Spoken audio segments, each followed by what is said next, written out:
राधे राधे, हरे कृष्णा। कैसे हो आप सभी लोग? आशा करती हूँ आप सभी परम मंगल में होगे, स्वस्थ होगे, अच्छे होगे। सर्वप्रथम आप सभी को पाप मोचनी एकादशी की अनंत और अनंत शुभकामनाएं। पाप मोचनी एकादशी 5 अप्रैल की मनाई जा रही है। वैसे तो एकादशी तिथि का प्रारंभ 4 अप्रैल को हो रहा है, लेकिन उदया तिथि के अनुसार पाप मोचनी एकादशी जो है वो 5 अप्रैल की मनाई जा रही है। दसवीं तिथि के जो नियम है वो 4 अप्रैल को लागू होंगे, 5 तारीख को एकादशी बनाई जाएगी और 6 तारीख को द्वादशी तिथि के जो है वो नियम लागू होंगे। एकादशी वाले दिन आपको सुबह सुबह ब्रह्म मुहूर्त में उठना होता है। पानी में कुछ ना कुछ डाल के आपको अवश्य नहाना होता है। आप दूध डाल सकते हैं, दही डाल सकते हैं, गंगा जल डाल सकते हैं, आंवला डाल सकते हैं। बेसिकली इन सभी में 2 चीजें बहुत इंपॉर्टेंट है। एक आंवले का रस, क्योंकि आंवले में भगवान श्री हरि विष्णु का वास होता है। दूसरा गंगा जल। तो ये दोनों चीजें इंपॉर्टेंट है। बाकी आप कुछ भी एडिशनल में डाल सकते हैं, लेकिन इस दिन खाली पानी से स्नान ना करने की सलाह दी जाती है। इस दिन बोला जाता है कि आप पानी में कुछ ना कुछ डालकर अवश्य नहाइए। इस दिन आपको फ्रेश होना बहुत जरूरी होता है। लोग क्या करते हैं, पोटी नहीं करते। जब तक आंतरिक शुद्धि नहीं होगी तब तक हमारा मन भगवान श्री हरि विष्णु के चरणों में नहीं लगेगा। इसके लिए आप दसवीं तिथि को इसब घोल लेकर सो सकते हैं। इसब घोल से क्या होता है, आपकी पोटी जो होती है सुबह सुबह नेक्स्ट डे एकादशी वाले दिन बहुत अच्छी आती है। ठीक है ना। साथ ही के साथ आप पपीता लेके सो सकते हैं दसवीं तिथि वाले दिन, या फिर आप अमरूद खा के सो सकते हैं। नेक्स्ट डे आप जो है फ्रेश बहुत अच्छी तरीके से होगी। इसके ऊपर डिटेल में वीडियो चाहते हो तो मुझे बताइए कि अगर आपको कॉन्स्टिपेशन है, कब्ज है, तो कैसे आप उसका निवारण कर सकते हैं, कैसे छुटकारा पा सकते हैं। इसके ऊपर डिटेल में वीडियो चाहते हो तो मुझे जरूर और जरूर बताइए। उसके बाद आपको मुख की शुद्धि करनी होती है। मुख की शुद्धि के लिए कोलगेट नहीं करना होता, पेस्ट इत्यादि नहीं करना होता। अपनी उंगली में, अपने हाथ में पानी भरना होता है, कुल्ला करना होता है, फिर पानी को थूक देना होता है। ये क्रिया आपको 12 बार करनी होती है, जिससे कहते हैं आपकी संपूर्णतः मुख की शुद्धि हो जाती है। 12 बार लेकिन आपको ये क्रिया करनी होती है। इस दिन नाभि को, अपनी नाभि में पानी डालकर उंगली घुमाने जो चाहिए, अर्थात नाभि की शुद्धि का भी विशेष महत्व होता है। तो शारीरिक शुद्धि होती है, मानसिक शुद्धि होती है और आध्यात्मिक शुद्धि होती है। शारीरिक शुद्धि तो मैंने आपको बता दी कि आपको पोटी करनी है, कब्ज गैसिडिटी गैस से दूर होकर, मतलब पेट एकदम फ्रेश होना चाहिए। मुख की शुद्धि करनी है और नाभि की शुद्धि करनी है। साथ ही के साथ गुदा द्वार की भी शुद्धि करनी है। ये होती है शारीरिक शुद्धि।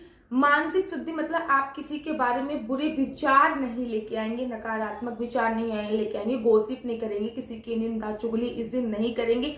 ये होती है मानसिक शुद्धि। आध्यात्मिक शुद्धि अर्थात अपना सर्वस्व पूरा दिन भगवान श्री हरि विष्णु के चरणों में लगाएंगे। इसलिए एकादशी पे ज्यादा से ज्यादा मंत्र जाप की सलाह दी जाती है, ताकि हमारा पूरा ध्यान भगवान श्री हरि विष्णु के चरणों में लग सके। यथा नाम तथा एकादशी, जैसा नाम है वैसी ही एकादशी है। एकादशी का नाम है पाप मोचनी एकादशी। किसी भी प्रकार के पाप आपने जाने अनजाने में कर दिए हैं, उन सभी पापों से आपको छुटकारा मिल जाता है।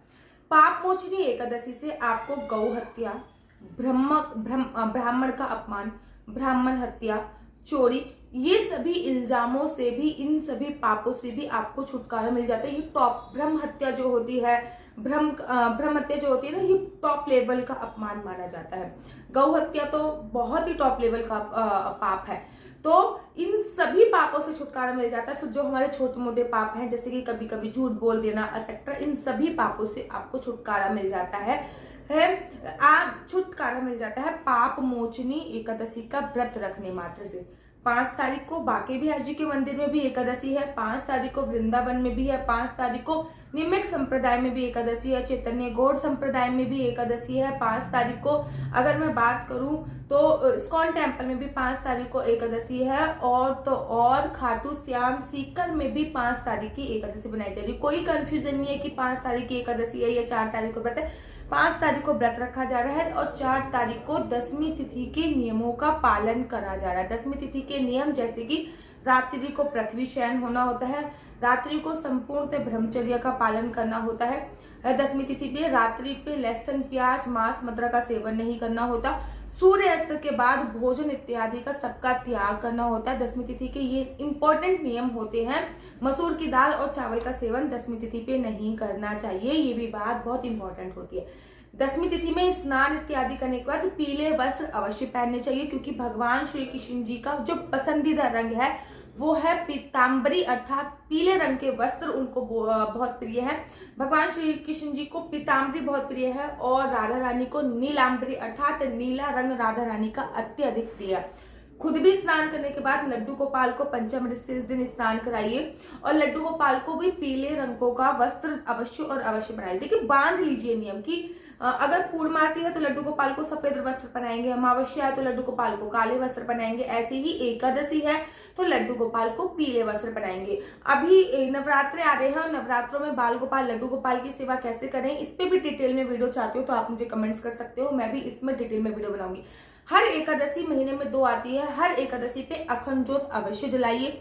अगर अखंड ज्योत सुबह से नहीं जला सकते, वैसे तो जब आप सुबह की पूजा कर रहे हैं तब आप अखंड ज्योत जलाइए, लेकिन आप सुबह सुबह अखंड ज्योत नहीं जला सकते तो कम से कम शाम की पूजा के वक्त अखंड ज्योत अवश्य जला दीजिए, ताकि वो पूरी रात, आप तो सो जाएंगे, आपकी अब्सेंस में आपका कोई साक्षी बन के पूरी रात जलता रहे और श्री हरि विष्णु के मंदिर में, आपके घर के मंदिर में एकादशी वाले दिन रात ना हो, क्योंकि एकादशी वाले दिन रात को जगने की बहुत बड़ी महिमा कही गई है। कहा गया है कि एकादशी पे रात को सोना नहीं चाहिए, रात्रि को भगवान के नाम का सिमरन करना चाहिए। लेकिन अगर आप सो जाते हो तो अपने अब्सेंट में शाम की पूजा के वक्त एक अखंड ज्योत आपको अवश्य और अवश्य जलानी चाहिए। एकादशी पे पृथ्वी शयन करना चाहिए अगर आप सो रहे हो। एकादशी पे दिन में सोने की बिल्कुल मनाही होती है। एकादशी पे किसी की निंदा चुगली इत्यादि आपको नहीं करनी है।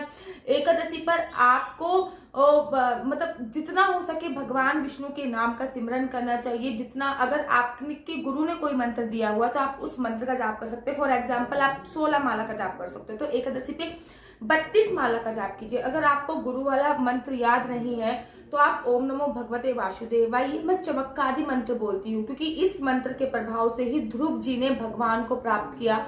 इस मंत्र के प्रभाव से ही प्रहलाद जी ने भगवान को प्राप्त किया। दासी पुत्र नारद जी इस मंत्र के प्रभाव से नारद मुनि ब्रह्मा जी के पुत्र बन के प्रकट हुए थे।